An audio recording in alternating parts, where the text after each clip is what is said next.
보겠습니다. 하나님 말씀은 사도행전 13장 1절로 3절 말씀까지 보시겠습니다. 사도행전 13장 1절로 3절 말씀입니다. 다른 때보다도 본문이 좀 짧지요. 그래서 우리 함께 같이 한번 좀 읽어보도록 하겠습니다. 시작. 안디옥 교회에 선지자들과 교사들이 있으니 곧 바나바와 니게르라는 시므온과 구레네 사람 루기오와 분봉왕 헤롯의 젖동생 마나엔과 및 사울이라. 주를 섬겨 금식할 때에 성령이 이르시되 내가 불러 시키는 일을 위하여 바나바와 사울을 따로 세우라 하시니 이에 금식하며 기도하고 두 사람에게 안수하여 보내니라. 아멘. 주일날 아침에 우리가 사도행전 말씀을 쭉 살펴보고 있고요. 이번 주간이 25번째 시간입니다. 오늘 우리가 본문을 주제로 해서요, 안디옥 교회의 선교사 파송이라는 제목으로 말씀을 나누기를 원합니다. 여러분, 사도행전이 몇 장으로 이렇게 구성이 되어져 있죠? 28장까지 이렇게 구성이 되어져 있잖아요. 그런데 학자들은 대부분 이 사도행전을 28장까지 구성이 되어져 있는데 두 부분으로 나누어요.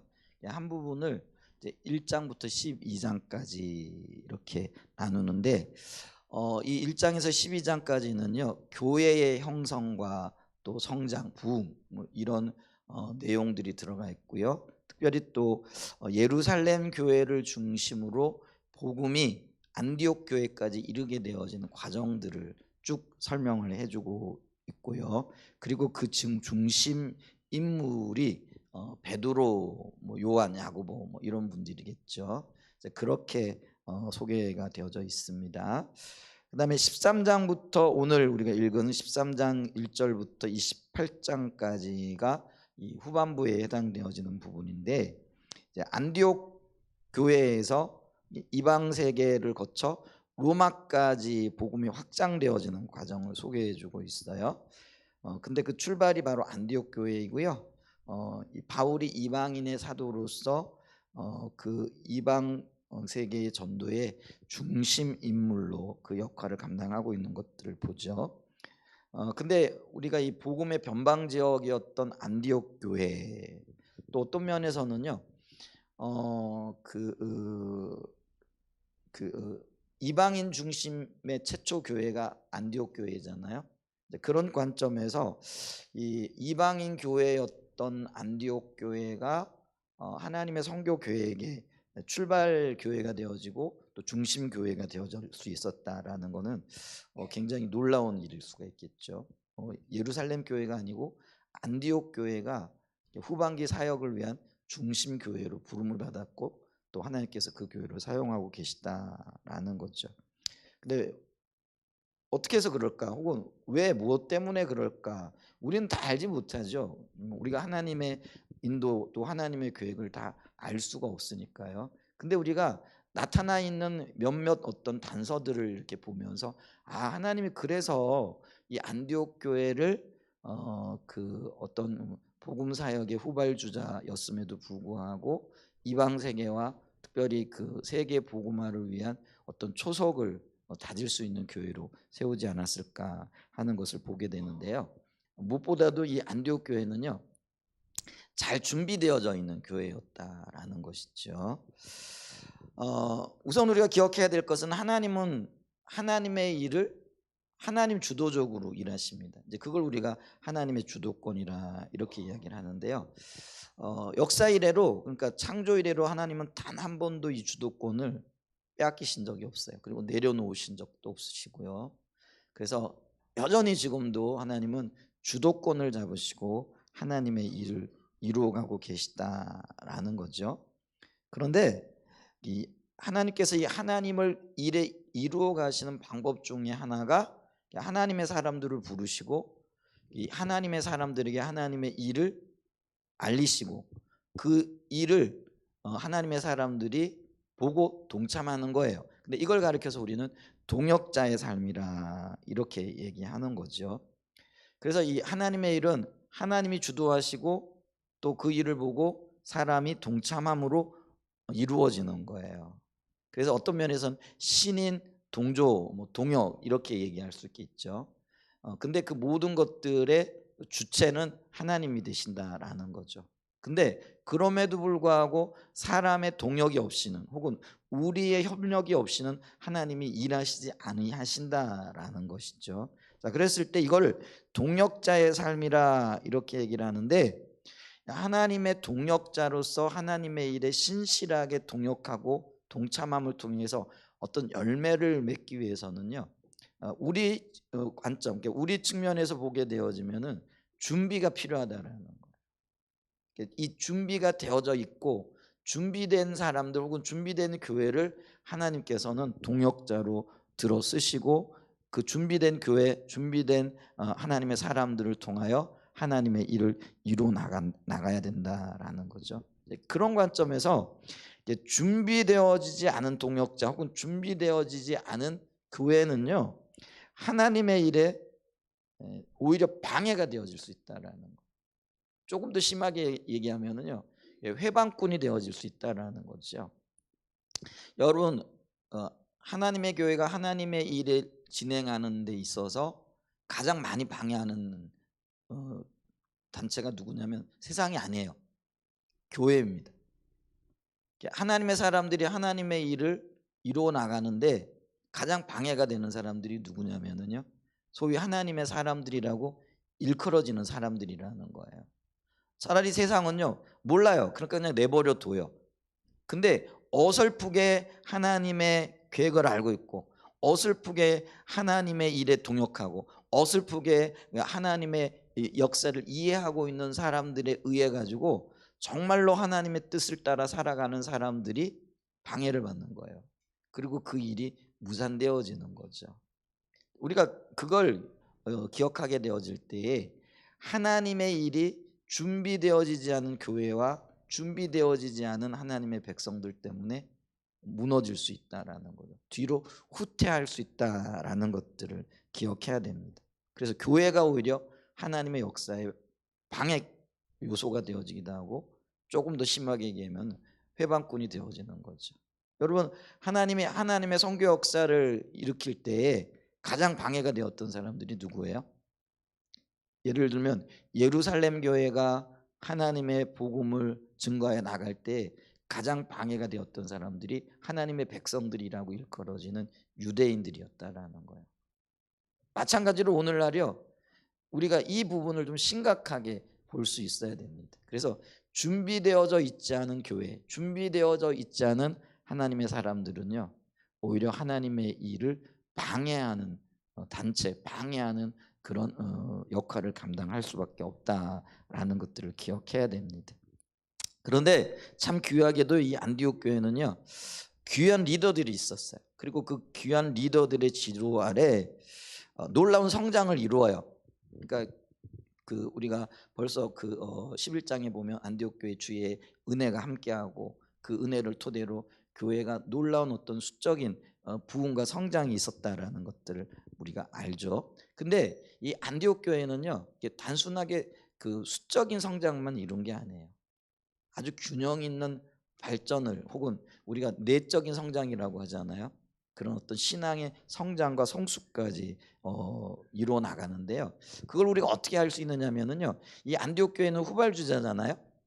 그리고 이방인들이잖아요.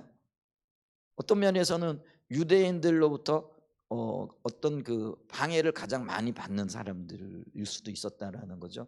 근데 그들이 예루살렘 교회에 큰 흉년의 소식이 들려오고 그들이 위기가 닥쳤다라는 소식이 들려졌을 때요, 가장 먼저 발을 뻗고 손을 걷어붙이고 그들을 구제하고 그들을 돕기 위하여 앞장서는 거예요. 여러분, 이게요, 성숙이 있지 않으면은 이게 쉽지 않은 영역의 일입니다.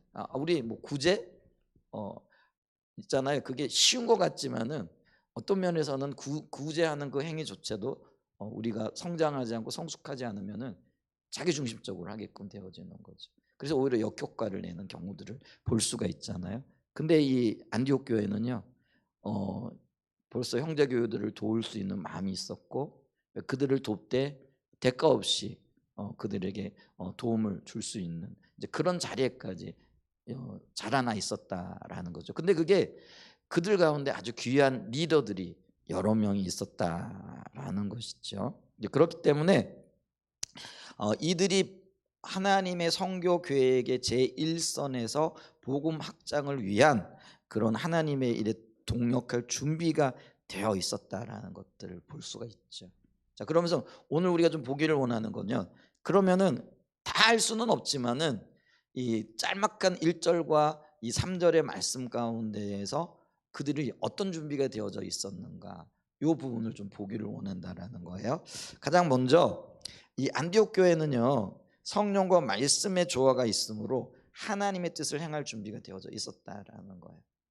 자, 1절을 보면은요, 이제 안디옥 교회에 선지자들과 교사들이 있으니 곧 바나바와 니게르라는 시몬과 구레네 사람 루기오와 분봉왕 헤롯의 젖동생 미나엔과 및 사울이라, 이렇게 얘기하죠.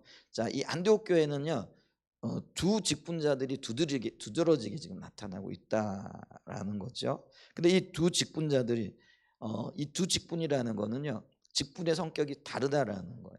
근데 이 서로 다른 두 직분의 성격이 또 혹은 어떤 면에서는 닮아 있는 두 직분자들이 교회를 건강하고 균형 있게 성장시키고 있었다라는 거예요. 자, 첫 번째로 언급되어지는 직분이 뭐냐면 선지자 그룹이라는 거죠. 이게 선지자가 직분으로 구분되어지는데요. 이 선지자라는 말의 헬라어는 프로페타이로 이렇게 우리가 단어를 사용하고 있고요. 거기에 이제 흔히 우리가 선지자, 예언자 이렇게 말하는 분들이라는 거예요. 근데 선지자는 어떤 사람들입니까?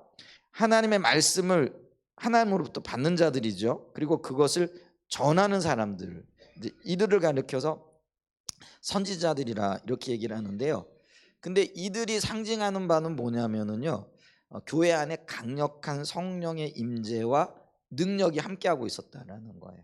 그러니까 기름 부음, 성령의 은사, 또 하나님께서 비추시는 어떤 것들, 그러니까 이 교회 안에요, 성령의 역사와 임재가 굉장히 충만하게 함께하고 있었는데, 이제 그거를 지도하고 있거나 그 일을 주도적으로 감당하고 있는 사람들이 바로 이 선지자 그룹이었다라는 그런 의미가 되어지고요. 그다음에 이제 두 번째는 교사들이 있었다라는 거죠. 이 교사들이라는 이 헬라어는요, 디다스칼로이라는 단어로 사용되어지고 있는데, 이 뜻은 가르치는 자로서 쉽게 얘기하면 가정교사를 의미합니다. 가정교사는 어떤 면에서 1대1로 지도하는 자를 얘기를 하잖아요. 그만큼 자세하게 풀어주고 또 자세하게 지도하고 이끄는 그런 그룹이었다라는 거죠. 근데 이들이 의미하는 바는 하나님의 말씀을 효과적으로 전하고 그거를 잘 적용할 수 있도록 가르치는 역할을 했다라는 거죠. 그래서 이들은 성도들로 하여금 하나님의 말씀인 진리 위에 굳건하게 서도록, 그리고 그 말씀대로 살아갈 수 있도록 이끄는 역할을 감당하고 있었다라는 것이죠. 그렇기 때문에 교회는요, 이 성령의 강력한 역사뿐만 아니라 이 성령의 강력한 역사를 토대로 해서 진리의 말씀에 굳건하게 서는 균형이 굉장히 필요하다라는 거예요. 만약에 교회 안에 성령의 임재와 강력한 기름 부음만 있고 또 능력만 강조되어진다라고 한다면은요, 이 교회는 어떤 교회가 되어질까요? 은사 중심의, 어떤 면에서는 열정이 있을지 모르지만은 신비주의로 흘러가는 교회가 되어질 가능성이 굉장히 커요. 그리고 오늘날 우리가 보면은요, 오늘날에도 이제 은사가 굉장히 특별하게 두드러지게 나타나는 교회들이 있어요. 근데 그 교회들이 나중에 수년이 흐르고 난 다음에 보면 어떤 열매들이 맺어지느냐면은요, 괴물들만 남아 있고요, 교회가 오히려 성장하는 게 아니라 후퇴하는 일들을 보게 되어지더라는 거죠. 그러니까 여러분, 이게 성령의 임재 혹은 능력이 굉장히 소중하고 귀한 것임에도 불구하고요, 만약에 말씀이 혹은 진리가 그 성령의 능력을 뒷받침해 주거나 아니면은 길을 제시해 주지 못하게 되어질 때 이 교회는요, 오히려 병든 교회가 되어지기 굉장히 쉬워요. 그래서 이 은사 중심 혹은 은사를 받았던 사람들이 자기의 은사를 가장 소중한 은사라고 주장을 하면서 서로를 견제하고 시기하고 그리고 교만에 빠지게 되어지는 이제 이런 일들이 생기게 되어진다라는 거죠. 근데 말씀은 은사가 무엇 때문에 주어지는가를 분명하게 제시해 주고 있거든요. 근데 이 말씀이 은사가 왜 주어지느냐? 은사는 나 때문에 주어지는 게 아니에요. 어느 개인 때문에 주어지는 게 아니라는 거예요. 그럼 은사는 왜 주어지는 겁니까? 교회의 유익과 하나님의 영광을 위해 주어지는 거라는 거예요. 그렇기 때문에 이 말씀의 토대에서 이 은사가 말씀의 통치를 따라 사용되어지지 않고 말씀이 은사가 주어진 목적대로 사용되어지지 않기 때문에 교회가 병들게 되어지고 오히려 교회가 무너지게 되어지는 역할들을 하게 된다는 거죠. 근데 말씀이 가르쳐 주는 바 은사가 주어진 목적과 이유가 분명하게 제시되어지잖아요. 그러면은 이 성령의 임재 혹은 은사와 말씀의 진리가 서로 윈윈하게 되어지는 거예요. 그래서 서로 강력하게 때로는 견제하기도 하고 때로는 협력하면서 교회에 놀라운 선한 영향력을 미치게끔 되어져 있다라는 거예요. 아멘. 근데 안디옥 교회가요, 바로 이 그 성령의 기름 부음을 상징하는 선지자 그룹과 진리를 말씀을 상징하는 교사 그룹이 아주 조화롭게 그리고 그런 어떤 특화되어져 있는 능력과 혹은 특화되어진 어떤 은사를 가지고 있는 분들에 의해 가지고요 잘 어떤 면에서는요 지도되어지고 있었고 그리고 이 안디옥 교회 성도들은요 그 지도를 받아 가지고요 너무나도 아름답게 잘 세워지고 있었고 성장하고 있었다라는 것들을 기억해야 됩니다. 근데 한편으로요 또 이 교회 안에 말씀만 이렇게 주장하거나 강조하게 되어지잖아요. 그러면은 뭐 그 교회가 든든한 어떤 토대 위에 서게는 되어지는데 문제는 어떤 일들이 생기냐면은 이 교회 안에 이 하나님의 생명이 흐르지 않아요. 그리고 어떤 현상이 나타나느냐면 굉장히 메마르고 건조한 현상이 나타나요. 정확하게 그러면 이제 어떤 일들이 일어나냐면 바리새인들이 말씀만 강조하잖아요. 그러니까 이 말씀을 가지고요. 그것도 자기에게 적용하는 게 아니라 누구에게 적용을 하는 거예요? 다른 사람들을 적용하는 거예요. 그래서 다른 사람들을 보면 이 말씀이 부합되지 않아. 그러니까 당신은 틀렸어. 이렇게 되어지는 거예요. 이제 그러면은 어떤 현상이 나타나냐면 자기 안에 있는 들보는 못 보고 다른 사람에게 있는 작은 티를 보고는요 티빼라고 아주 난리를 치게 되어지는 거죠. 근데 진작 자기는 아주 큰 들보를 지금 이고 있는 거예요. 그걸 못 보게 되어지는 거예요. 그러니까 이 교회가 어떤 면에서는요 서로 아수라장이 되어질 수밖에 없는 상황이 되어지는 거죠. 그래서 있잖아요 교회는요 말씀이 굉장히 중요하고 우리의 신앙생활의 기초가 되어짐에도 불구하고 말씀만 가지고는 안 된다는 거예요. 그럼 어떻게 되는 거예요? 말씀과 성령의 기름 부음이 정확하게 조화를 이루어야 돼요. 그래서 아까도 얘기했잖아요. 때로는 성령의 기름 부음과 말씀이 표현이 좀 그런데요. 서로 이렇게 이렇게 이렇게 견제하기도 하고 또 어떤 때는 하나님의 인도를 따라 가지고 이 말씀의 능력과 또 성령의 기름 부음이 함께 협력하기도 하면서 또 때로는 내려놓을 거 내려놓고 또 때로는 우리가 하나님 앞에 맡길 거 맡기며 이러면서 교회가 하나님을 추구하여 나가게 되어질 때 그 교회는요 정말 건강한 교회가 되어진다라는 거예요. 그래서 이 한사랑 예전교회가요 이 그 말씀을 사모하는 그룹뿐만 아니라 성령의 능력을 사모함으로 서로 조화롭게 하나님의 뜻이 이루어지고 열매 맺는 그런 교회가 되어질 수 있기를 간절히 소망합니다. 안디옥 교회가요 그렇게 하나님 앞에 준비되어져 있었다라는 거죠. 그래서 이 안디옥 교회는요 선지자들과 교사들이 함께 교회를 섬기면서 성령의 인도를 받았고 진리의 말씀을 따라 살아가므로 하나님의 일에 동역할 수 있는 준비된 일꾼들이 있었다라는 거예요. 그리고 성령과 말씀의 조화 속에서 어디로 가야 할 것인가, 하나님께서 우리를 어디로 이끌 것인가에 대한 분명한 계시 혹은 비전이 공유되어져 있는 교회였다라는 거죠.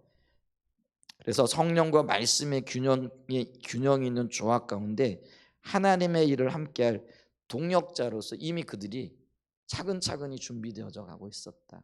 이게 굉장히 교회의 중요한 자산이 되어지는 거예요. 근데 이게 쉽지 않아요. 제가 교회를 이렇게 목회를 해보다 보니까 우선 저 자신도 그게 쉽지 않은 거예요. 근데 저도 쉽지 않은데 교회 성도들을 그 길로 이끈다라는 것 자체도 너무 어려운 거죠. 근데 이제 문제는 뭐냐면요, 그럼에도 불구하고 우리는 이 길을 가야 된다는 거. 그러기 위해서는 제가 무엇보다도 제 자신이 가장 먼저 주님 앞에 정말 절실하게 서야 할 필요가 있는 거죠. 자, 이제 두 번째 우리가 준비를 보게 되어질 텐데요. 이 안디옥 교회는요, 예배 우선 공동체였다라는 거죠.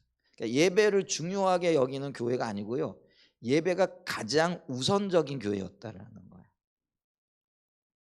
그리고 이게요, 아까 제가 말씀을 드렸잖아요. 제가 그 이상적인 교회가 말씀과 성령이 조화된 교회라. 그래서 우리 한사랑 예전교회가 그리로 가기를 원한다. 근데 그게 쉽지 않더라는 거예요. 근데 이 쉽지 않던 이 길을 갈 수 있도록 우리에게 길을 제시해주고 하나님의 지혜를 부으시는 그 현장이 어디 있냐면 예배의 자리라는 거예요. 그래서 교회가 가장 먼저 예배가 추구되어질 때에 쉽지 않은 길을 갈 수 있도록 하나님께서 힘과 능력을 주신다라는 거예요. 안디옥 교회도 그랬던 것 같아요. 뭐 2000년 전이나 지금이나 영적인 원리들이 크게 변하지는 않을 것 같은데, 안디옥 교회가 말씀과 성령이 조화를 이루는 건강한 교회가 되어질 수 있었던 그 근본 가치관 속에, 혹은 그들이 추구하는 삶의 방향 속에 예배 중심이 있었다라는 거예요. 그래서 여러분 2절을 보세요. 2절이 이렇게 얘기를 해요. 주를 섬겨 금식할 때 성령이 이르시되 내가 불러 시키는 일을 위하여 바나바와 사울을 따로 세우라, 이렇게 얘기했을 때에 여기 2절에 가장 먼저 그들이 했던 일이 뭐냐면 주를 섬겼다라고 이렇게 표현을 하고 있죠. 이 주를 섬긴다라는 이 말이 레이쿠르군툰이라는 헬라어 단어예요. 근데 이 말은 섬기다, 봉사하다라는 뜻으로, 영어로는 이걸 서비스라 이렇게 얘기를 해요. 근데 서비스를 할 때 우리 봉사한다 이렇게 얘기를 하잖아요. 근데 이 봉사하다란 말은요, 원래 그거보다도 더 근본적인 뜻이 있어요. 그게 뭐냐면 제사장들이나 종들이 원래 이 구약에서 이게 차용되어 준 말이거든요. 근데 이 구약에서 차용되어진 이 말이 제사장들이나 종들이 성전에서 수행하는 모든 섬김을 나타내는 말로서 기도와 금식과 같은 일련의 예배 행위를 말하는 단어이다, 이렇게 얘기를 해요. 그래서 이 섬기다라는 말은요, 봉사하다는 말로 번역이 되어지지만은 그러나 보다 더 근본적으로는요, 예배하다라는 말로 번역이 되어지는 단어라는 거예요. 그래서 실제로 여러분 공동 번역이라고 있어요. 공동 번역이 뭔지 아시나요? 우리 개신교와 기독교죠. 기독교와 천주교가 같은 성경을 쓰자. 그래가지고 그러면 성경을 좀 같이 번역을 하자. 이래가지고 번역이 이루어졌어요. 그래서 그걸 공동 번역이라 이렇게 얘기를 해요. 근데 같이 못 써요. 왜냐하면 뭐냐면 언어의 차이 때문에. 왜냐하면 천주교는 하나님을 지칭할 때 하느님이라고 이렇게 지칭을 하고, 근데 우리 기독교는 한 분 하나님인데 어떻게 하느님이라고 얘기할 수 있냐? 이게 너무 다신적인 여러 의미가 있을 수 있기 때문에 우리는 하나님을 하나님으로 지칭해야 된다. 이제 이거를 극복을 못했어요. 그래가지고 이 천주교에서는 하느님이라고 표현을 하죠. 근데 우리 기독교에서는요, 그거는 절대로 안 된다. 우리는 오직 하나님이라는 단어를 써야 된다. 이래가지고 결국은 공동 번역을 했는데 같이 못 써요. 각자 그냥 번역한 걸 써요. 근데 공동 번역을 할 때 이 부분을 뭐라고 번역을 했느냐면요, 주님께 예배드리고 있을 때, 이렇게 표현을 해요. 그러니까 주를 섬긴다라는 말이 무슨 말이라고요? 봉사하는 게 아니고요. 주님께 예배하고 있을 때, 예배 드리고 있을 때. 그리고 새 번역에도요. 새 번역은 우리 기독교계에서 번역한 번역이에요. 우리가 이 말씀을 여러 가지 의미로서 혹은 이 번역을 시대마다 조금씩 다르게 이렇게 하잖아요. 왜냐하면은 그때 사용하는 언어가 다르고 또 표현하는 방식이 조금씩 다르기 때문에 우리 현대에 적합한 언어로 성경 말씀을 읽고 이해하기 위해서 이게 번역이 계속해서 이루어지고 있어요. 그래서 뭐 개역 개정이라든지 뭐 개역 한글이라든지 개역 한글에서 개역 개정이 일어났고 또 이제 다른 번역들이 지금도 진행이 되어지고 있어요. 근데 그게 뭐 다른 언어로 번역한다라는 그런 의미가 아니고요. 같은 언어를 쓰지만은 우리가 50년 전에 쓰고 있던 언어를 사용하면 우리도 못 알아들을 때가 많이 있거든요. 그렇기 때문에 이 언어를 현대화 시켜가는 과정 중에 있다. 새 번역도 이제 그런 어떤 노력의 일환이라고 할 수 있는데 이 새 번역에는 뭐라고 얘기를 하냐면 그들이 주님께 예배하며, 그러니까 같은 의미로 번역을 하고 있다라는 것이죠. 그렇기 때문에 우리가 기억해야 될 게 있어요. 교회가 가장 먼저 중점을 둬야 되고 가장 우선해야 될 일이 뭐냐면 예배라는 거예요. 안디옥 교회도 정확하게 지금 안디옥 교회는 어떤 면에서는요 이방인 교회로서 성교에 대한 굉장한 관심이 있었던 교회예요. 태생 자체가 그렇단 말이에요. 근데 그럼에도 불구하고 그들은 지금 뭐 하고 있다라는 거예요? 예배하고 있다라는 거예요. 그러니까 예배만 했다라는 그런 의미가 아니에요.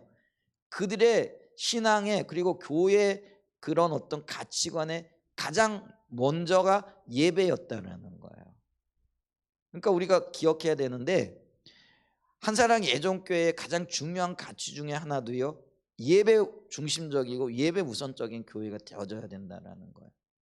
사역이 먼저가 아니에요. 우리는 주님의 일을 사역이라 이렇게 얘기를 하고 이 사역을 굉장히 중요시 여기는 그런 어떤 개념들이 있어요. 근데 여러분 보세요. 예배는 주님과의 만남이고 주님과의 관계인데 주님과의 관계가 되어지지 아니하고 주님과의 만남이 안 됐는데 주님을 위한 일을 할 수가 있느냐라는 거예요. 그건 불가능해요. 모든 일에는요 순서가 있단 말이에요. 여러분 있잖아요. 우리가 양말 신고 구두 신잖아요. 구두 신고 양말 안 신잖아요. 그렇죠? 그러니까 이 얘기는 뭐냐면 모든 일에는 순서가 있고 우선순위가 있더라는 거예요. 그러니까 그 우선순위를 따라가야 되는데 교회의 가장 우선순위 중에 하나가 뭐라는 거예요?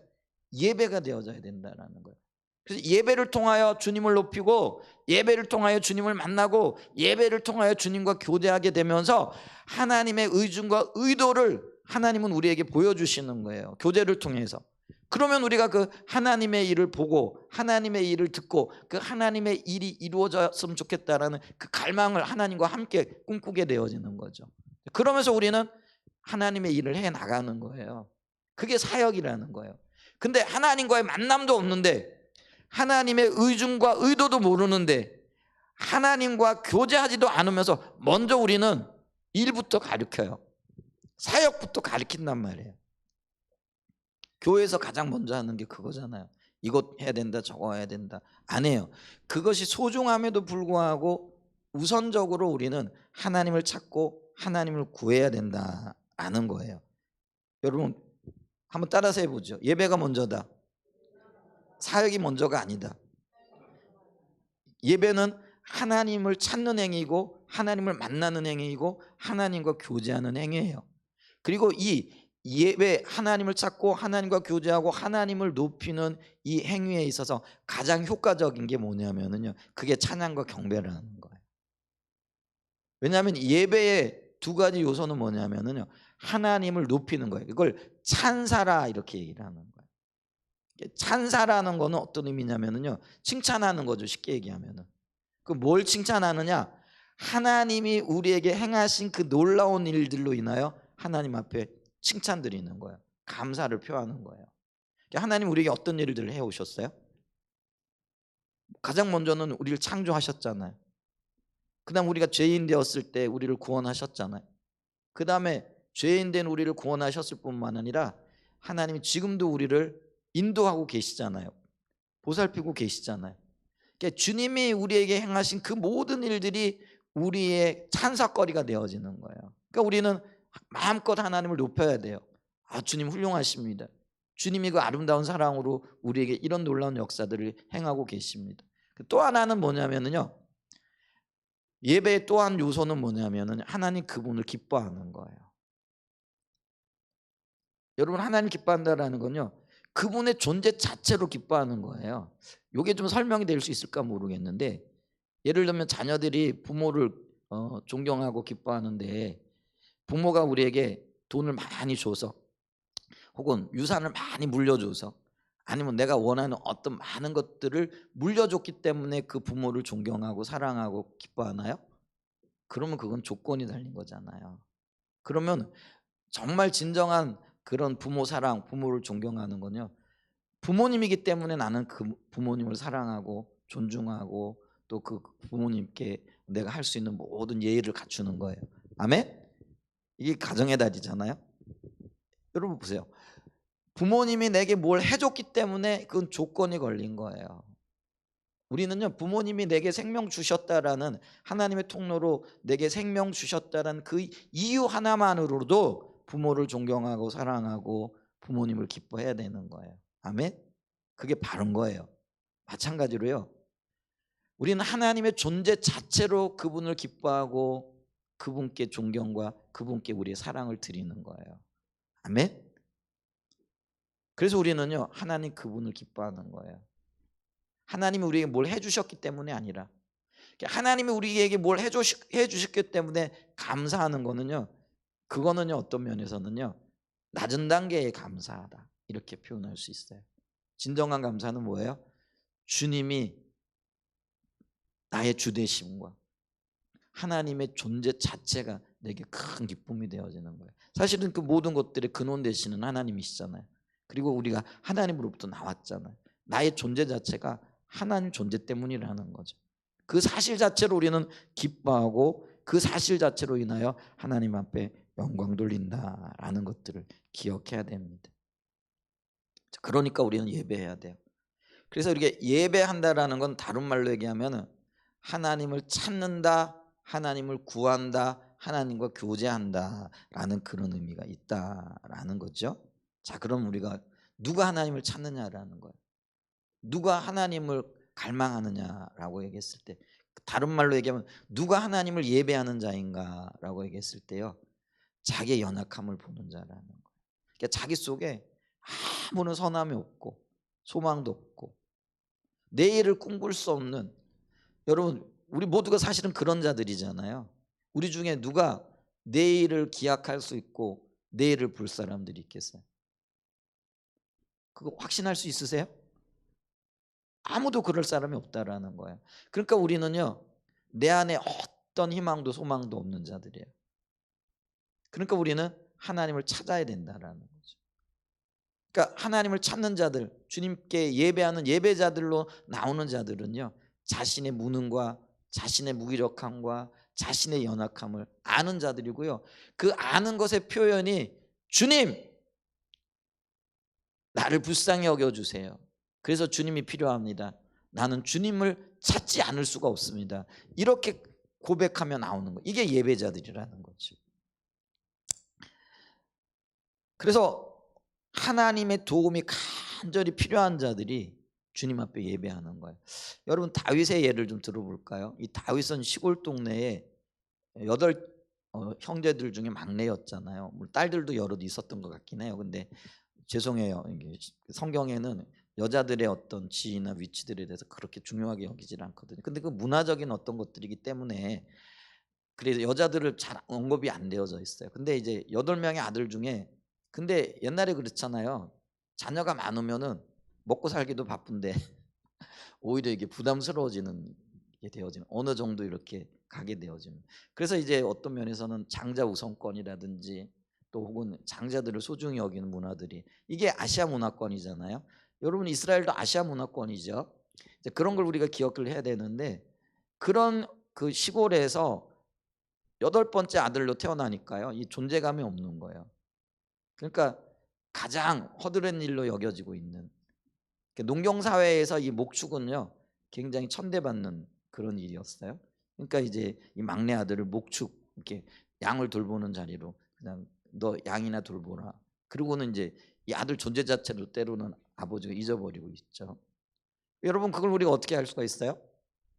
이 사무엘이 하나님의 신탁을 듣고는 그 뭐죠? 이새의 집에 가가지고 그 아들들 중에 하나를 기름 부어가지고 왕으로 세우려고 할 때 장자부터 쭉 나오는데 아예 이 그 다윗은요 데리고 오지도 않잖아요.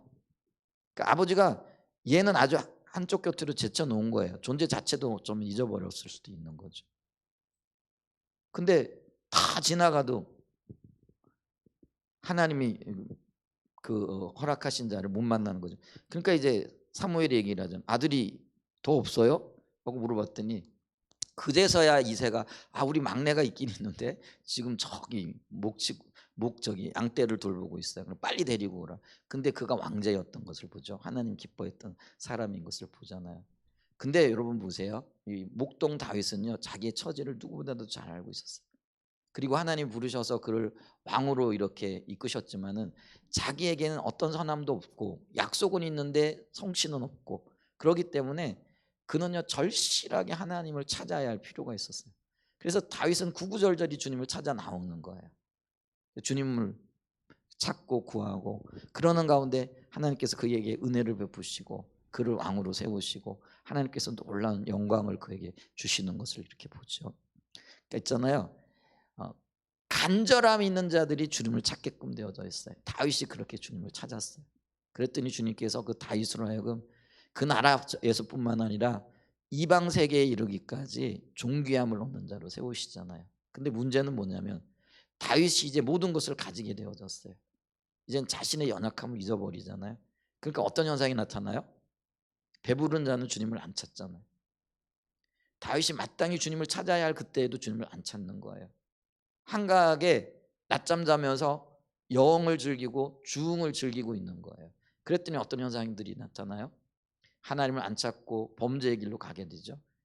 그래서 그는요 자기도 모르는 사이에 성폭력자가 되어지는 거예요. 그리고 살인자가 되어지는 거죠. 여러분, 그것이 다윗에게 얼마나 큰 치욕이 되어지고 수치가 되어졌는지, 그리고 그 다윗의 가문에 칼이 영영이 떠나지 않게 되어지는 원인이 되어졌어요. 여러분, 자신이 이제는 권력이 있기 때문에 혹은 하나님의 도움이 필요 없다라고 생각했기 때문에 그는 더 이상 주님을 찾는 자리로 가지 않았다는 거예요. 그러니까 즉각적으로 그는요 하나님이 도움이 필요 없는 자가 되어졌고, 그러니까 자기 힘으로 살아가요. 근데 자기 힘으로 살아가게 되어지니까 나타나는 열매들이 순전히 부정적인 것들만 나타날 수밖에 없다라는 거예요. 여러분, 다윗만 그럴까요?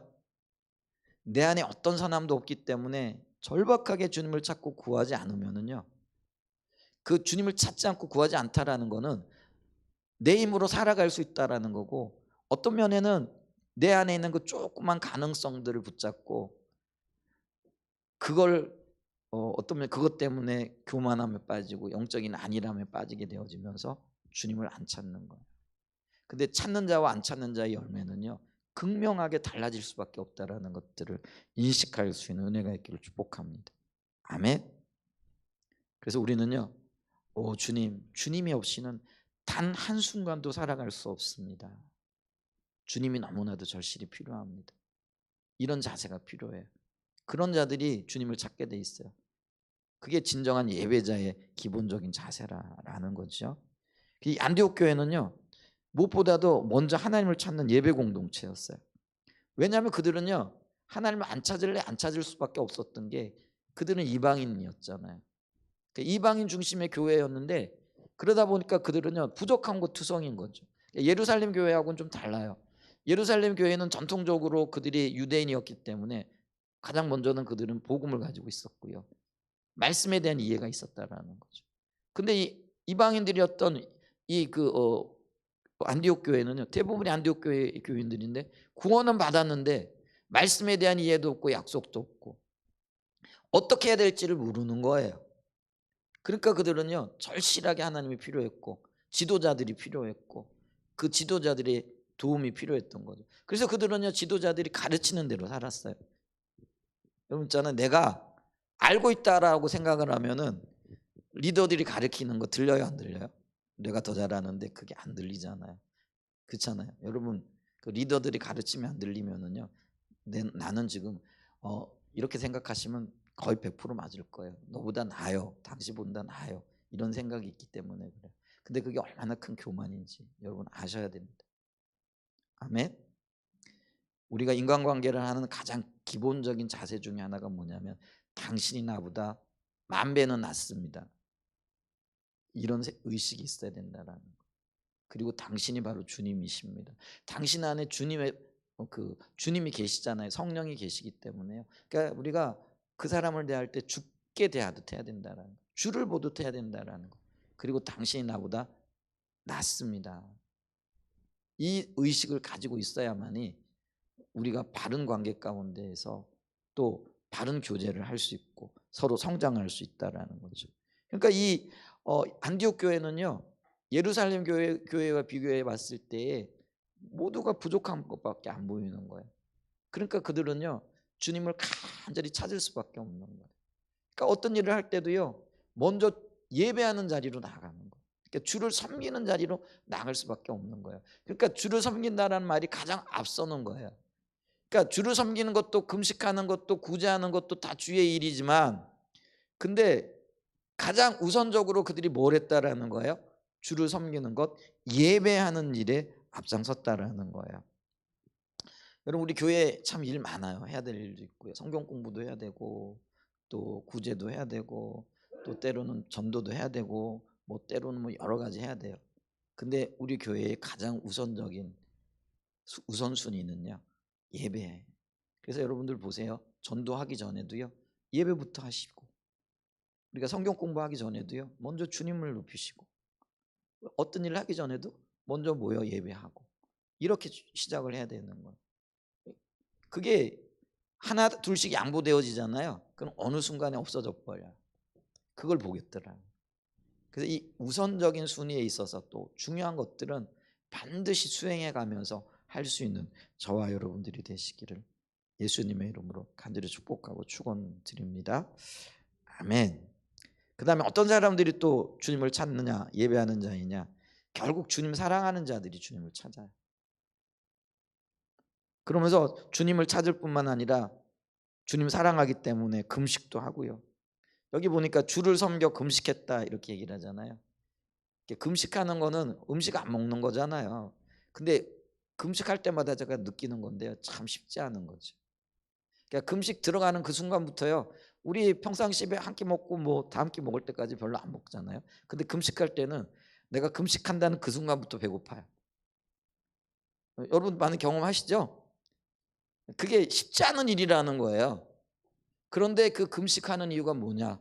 주를 사랑하기 때문에 주님의 뜻이 무엇이고 내가 어떻게 하면 주님의 뜻을 따라 살아갈 수 있을까?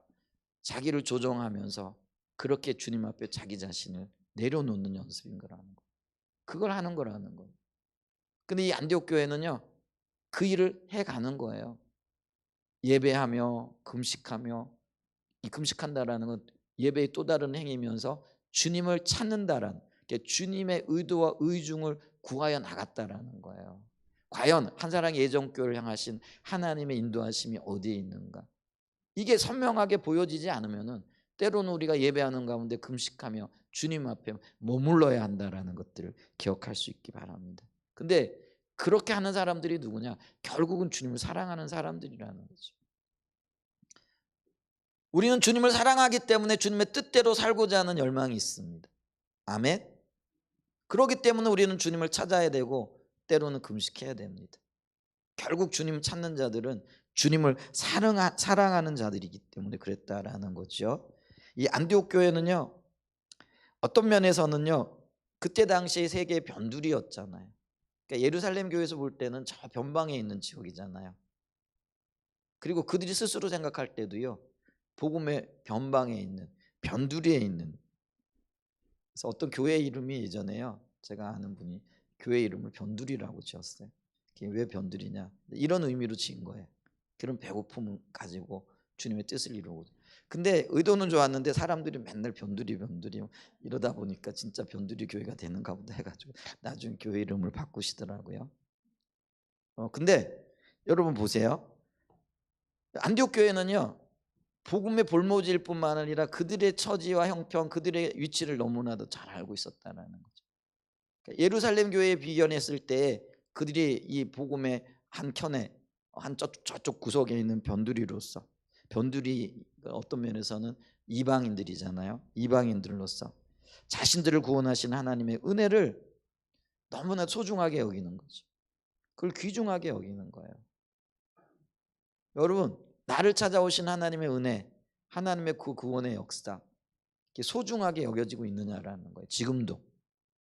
지금도 그 마음을 가지고 있느냐라는 거예요.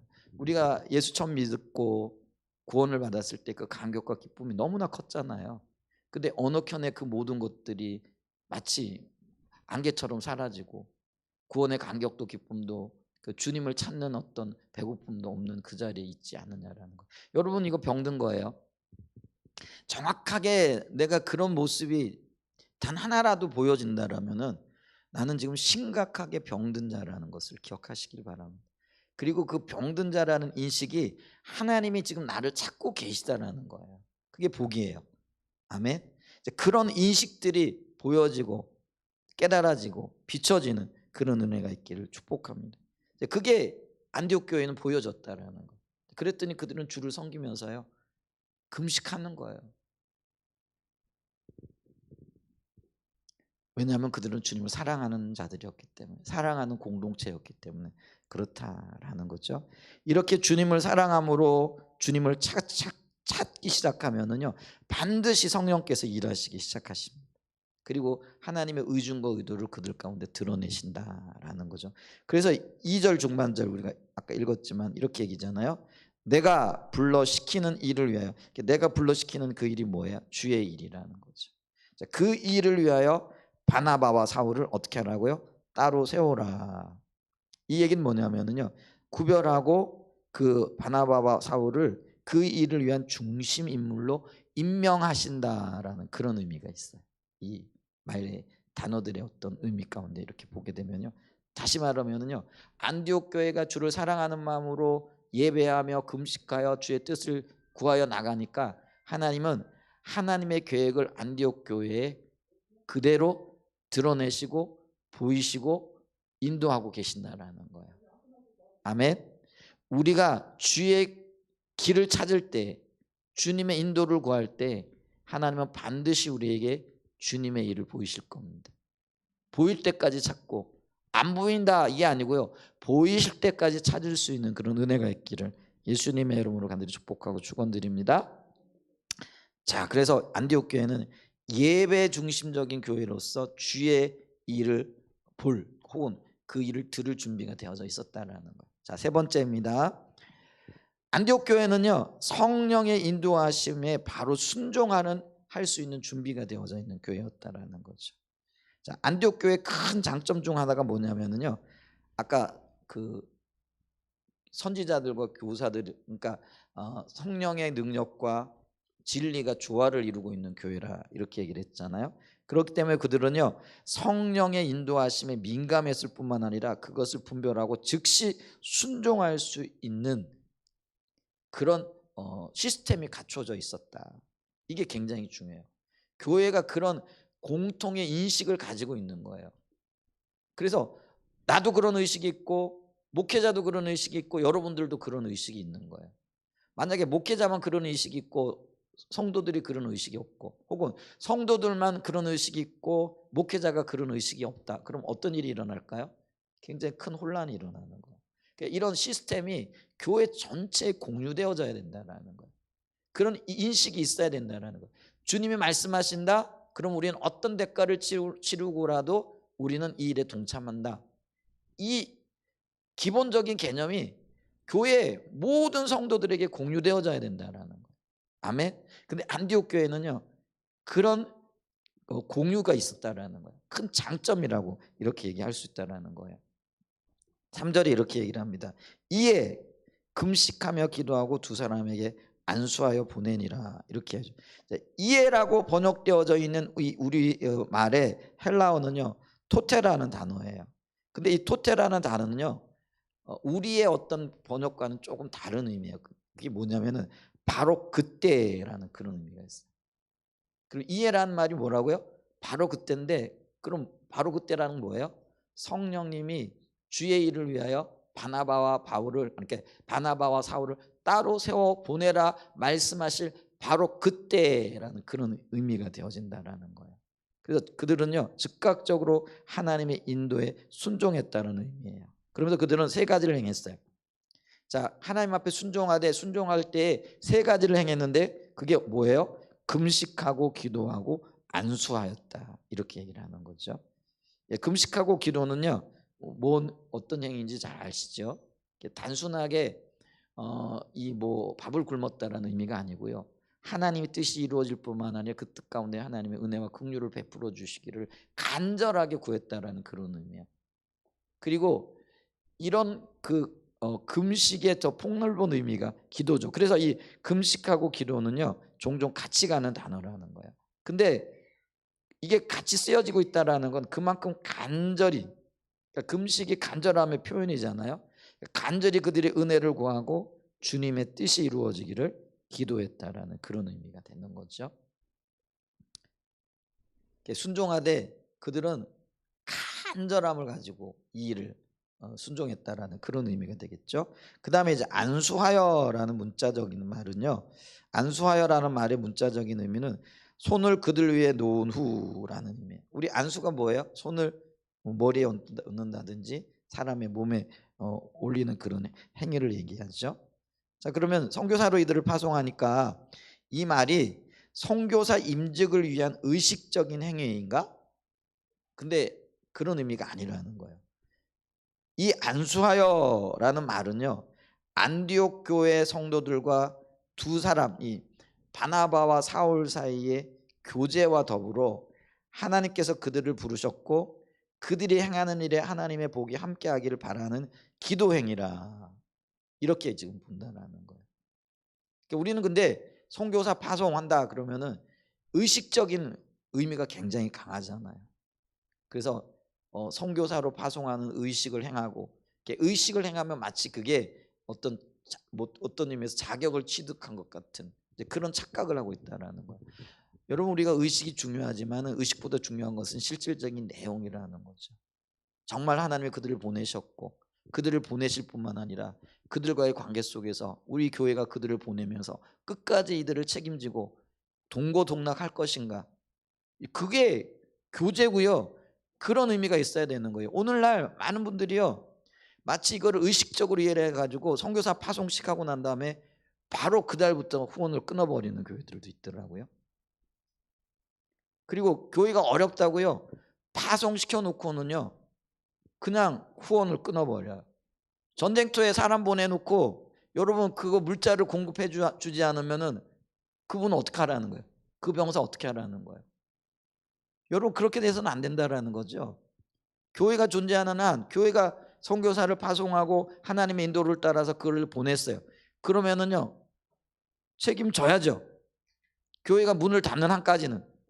근데 교회 어렵다고 그걸 끊어버려요. 그건 그럼 의식적인 행위에 지나지 않는다라는 거예요.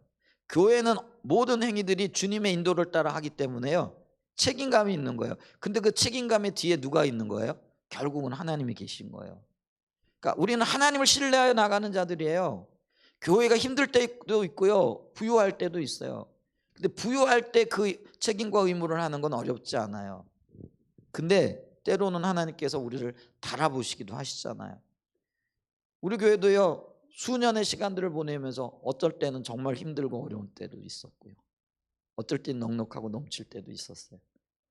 근데 중요한 거는요 힘들고 어려울 그때에도 여전하게 한 걸음 한 걸음 발걸음을 뛰는 거예요. 그게 믿음이에요. 아멘. 이 교회의 주인이 하나님이시라면 그 믿음이 있다면 우리는 우리의 발걸음을 걸어가는 거예요. 아멘. 그런 의미예요. 안수하여 보냈다라는 게 단순하게 머리 손 얹어 가지고 당신 선교사로 파송합니다 이게 아니라는 거예요. 끝까지 그 두 사도와 함께 그리고 그들을 책임지겠다라는 그런 의미라는 거예요. 그런 의미에서 안수했다라는 거죠. 그래서 여기 보면은 안수하여 보냈다, 보내니라 이렇게 얘기하는 이 단어가 아필리오라는 단어예요. 근데 이 아필리오라는 단어의 뜻이 뭐냐면 석방하다, 풀어놓다, 해고하다, 용서하다, 가게 하다, 내쫓다, 해산하다. 그래서 이 단어는요, 임무를 주어 파송하는 의미에서 보낸다는 말이 아니고요. 다른 말로 하면 안디옥 교회가 자신들의 독단적인 판단으로 바나바와 사울을 파송한 것이 아니라는 거예요. 근데 우리는 가끔 그러잖아요. 교회의 필요 혹은 교회의 계획에 의해 가지고 선교사를 선정하고 선교사를 보낸단 말이에요. 하나님의 인도가 없는데도. 그런 일들이 있잖아요. 오늘날 교회들이 이렇게 어떤 성과 위주 혹은 보여주기식 이제 그런 어떤 생각들이 있기 때문에요. 선교사 한 사람을 파송하는 것 얼마나 이게 중요한 일이에요.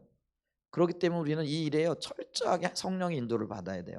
그리고 성령 인도를 받을 뿐만 아니라 우리가 그 책임을 끝까지 져야 된다는 거예요. 그러니까 그렇지 않고 그냥 보내놓고 교회가 선교사 누구를 파송했다, 몇 사람을 파송했다. 이제 그런 어떤 명성과 명예를 갖기 위한 수단으로 하게 되잖아요. 그러니까 뭐예요? 하나님 인도를 따르는 게 아니죠. 그러니까 하나님 인도가 없으니까 쉽게 어려우면 우리 어려워요. 그냥 알아서 사세요. 이렇게 후원을 끊어버리기도 한다라는 거예요. 여러분 그렇게 해서는 안 된다라는 거예요. 그러니까 이 안디옥 교회는요. 우리 생각으로 우리의 어떤 계획에 의해 가지고 사울을 파송한 게 아니라는 거예요.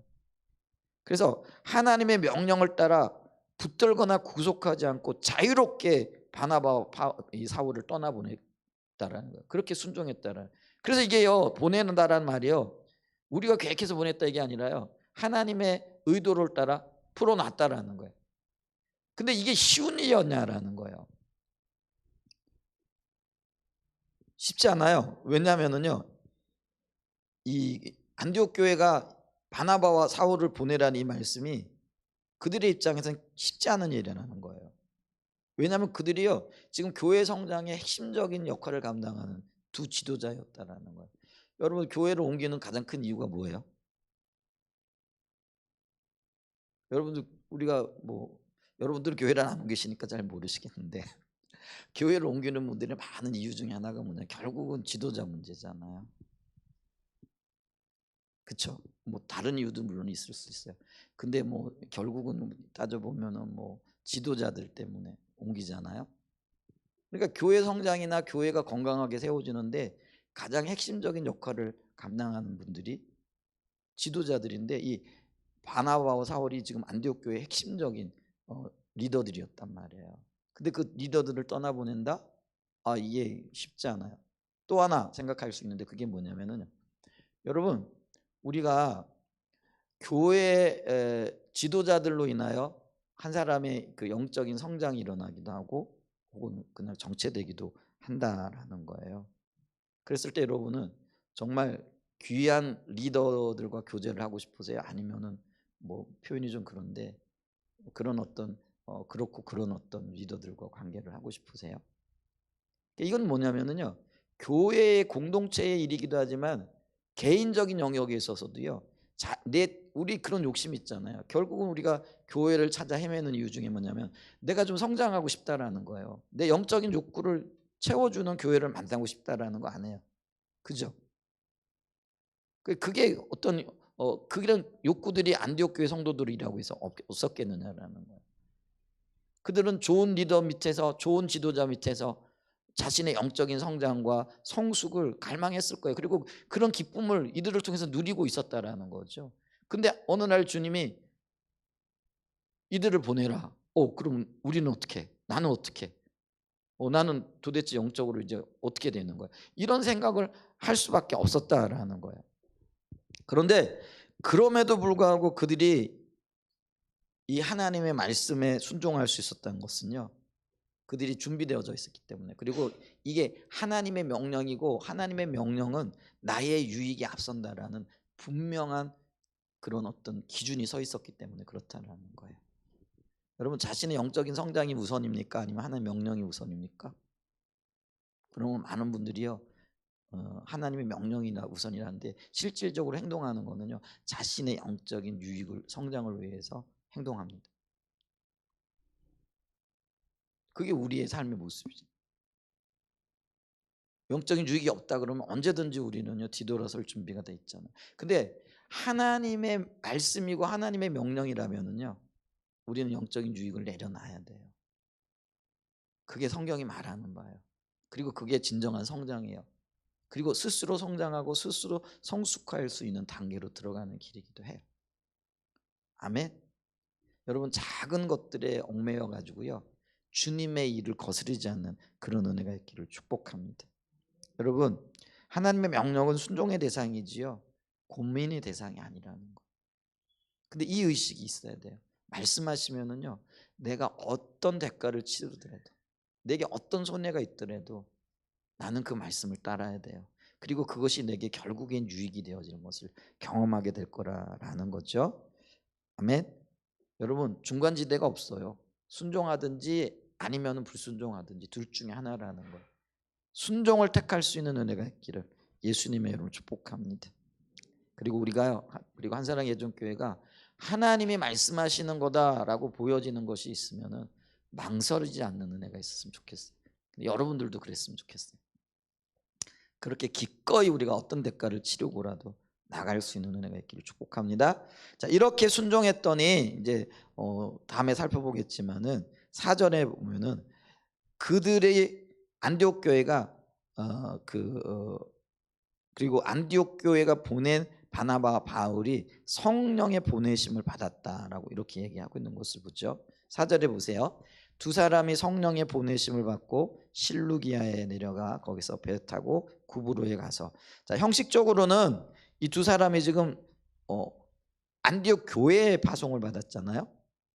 근데 실질적으로는 그들이 누구에 의해 파송받았다라는 거예요? 성령의 보내심을 받았다라는 거예요. 이게 놀라운 진리예요.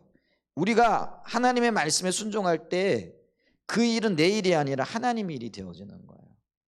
내가 하는 내 일이 아니라 하나님이 주도하시고 하나님이 뒷받침하시고 하나님이 인도하시는 하나님의 일이 되어진다라는 거예요. 아멘. 그렇기 때문에 하나님의 일은요 내가 아니라 하나님의 능력으로 그리고 하나님의 은혜로 행하신다라는 걸 기억할 수 있어야 돼요. 아멘. 그래서 우리가 하나님의 명령, 하나님의 말씀이 우리의 능력과 너무 동떨어져 있는 것 같잖아요. 그러니까 우리가 순종을 못한다는 거예요. 근데 우리가 그 일에 동참할 때 그 일이 내 일이 아니라 하나님의 일이 되어지기 때문에 하나님은 하나님의 능력으로 그 일을 감당하신다. 안디옥 교회가 그랬다라는 거예요. 변방의 교회 어떤 면에서는 복음의 어떤 불모지였던 그 교회가 선교사를 파송함으로 복음의 어떤 면에서는 선교 중심 교회로 우뚝 세워질 수 있는 것 그리고 그들을 통해서 세계가 복음화되어진 이거는 어떤 면에서는요 꿈꾸기 힘든 일이잖아요. 하나님께서 우리 한사랑 예전교를 통해서 그 일을 하시겠다. 그러면 이제 우리는 거의 그 가능이나 할까 이런 생각을 하잖아요. 근데 그게 하나님의 일이고 그 하나님 일에 동참할 때 내 일로 동참할 때 그게 내 일이 아니라 하나님의 일이 되어지고 그것이 우리에게 영광이 되어진다라는 거예요. 아멘. 안디옥 교회가 그 일을 했어요. 그래서 명령이었기 때문에 그들은요 힘든 결정이었지만 즉시 순종했다라는 거죠. 이제 결론을 좀 맺기를 원합니다. 하나님의 일과 하나님의 역사는 하나님이 앞서 행하시죠. 이것을 우리가 하나님의 주도권이라 이렇게 얘기합니다. 그러나 동시에 사람의 동참이 필요합니다. 근데 이 사람의 동참에는요 갖추어져야 할 준비가 몇 가지 있다라는 거죠. 그래서 준비가 되어 있어야 된다는 말입니다. 우리는 안디옥 교회를 통해서 그들이 말씀과 성령의 조화 그리고 그 말씀과 성령의 조화를 통해서 균형 있는 교회가 되었다라는 거죠. 그래서 뭐 성령의 역사 때문에 들떠 있지도 않았고 혹은 말씀의 어떤 진리 그것만을 추구하다가 가라앉지 있지도 않고 이 조화를 통해서 말씀하시면 말씀으로 하나님께서 어떤 성령의 인도가 있으면 말씀으로 분별해 가지고 그 하나님의 뜻에 순종할 수 있는 그런 토대가 구축이 되어져 있었다라는 거. 그러니까 우리가요 부지런히 기도해야 돼요. 기도할 때 성령의 임재가 나타나잖아요. 반면에 열심히 성경도 읽으셔야 돼요. 그리고 성경 공부도 하셔야 돼요. 그래서 이게 진리를 다지는 거예요. 그 기도와 성경 말씀이 함께 가게 되어질 때 기도할 때 말씀하신 그것을 성경을 통해 가지고 분별하는 거예요. 그리고 이게 일치가 되어지면서 아, 이게 하나님 뜻이구나. 우리가 달려가야 되는구나. 이렇게 되어지는 거예요. 한사랑의 예전교회 그 토대를 놓을 수 있는 은혜가 있기를 축복합니다. 그 다음에 두 번째 안디옥 교회는 예배 중심 교회였다. 한사랑 교회도 철저하게 예배 중심적인 교회가 되어져요. 예배 중심적인 교회라는 얘기는 하나님을 찾는 교회라는 거예요. 그러니까 하나님의 임재와 그리고 하나님과의 만남이 있어야 된다는 거죠. 오늘 예배 드리시면서 주님의 임재를 느끼셨어요? 물론 모든 순간에 하나님의 임재가 있어야 된다. 아, 그래야 돼요. 근데 때로는 임재가 있을 때도 못 느낄 때도 있고 어떨 때는 또 우리의 연약함 때문에 하나님의 임재가 거치는 때도 있어요. 그러니까 임재가 있을 때는 기뻐하면서 그 임재를 누리면 돼요. 근데 임재가 없을 때는 왜 임재가 거쳤느냐라는 거예요. 그러니까 고민하면서 임재를 찾아야 돼요. 아멘.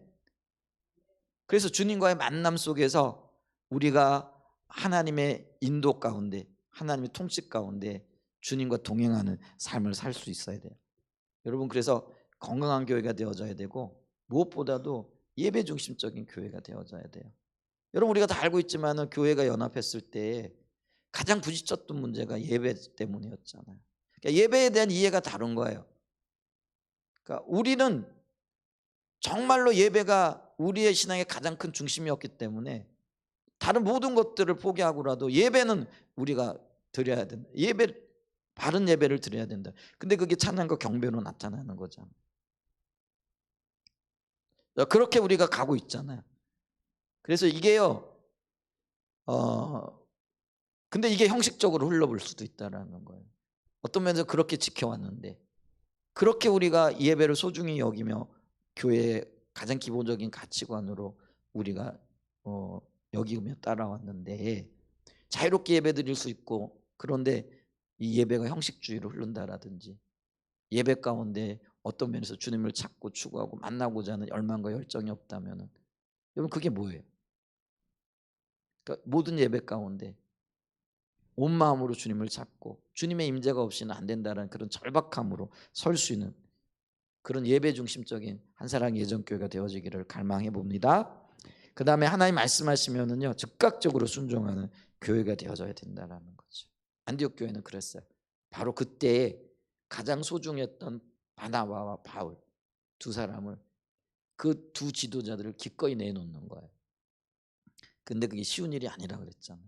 교회 성장을 위해서도 우리 개인의 영적인 성장을 위해서도 그게 쉽지 않은 결단이었어요. 근데 그들은 그 결단을 주님 앞에 즉시 순종하여 드렸다라는 거죠. 그래서 우리가 하나님의 말씀하시면 우리가 어떤 대가를 치르더라도 순종합니다, 순종하겠습니다 라는 그런 가장 기본적인 전제를 저와 여러분들이 공유할 수 있는 은혜가 있기를 예수님의 이름으로 간절히 축복하고 축원합니다. 아멘. 그래서 하나님이 쓰시고자 하실 때 혹은 하나님이 행하시고자 하실 그때 준비된 교회, 준비된 저와 여러분이 되시기를 갈망합니다. 아멘. 우리 찬양 경배 드리겠습니다.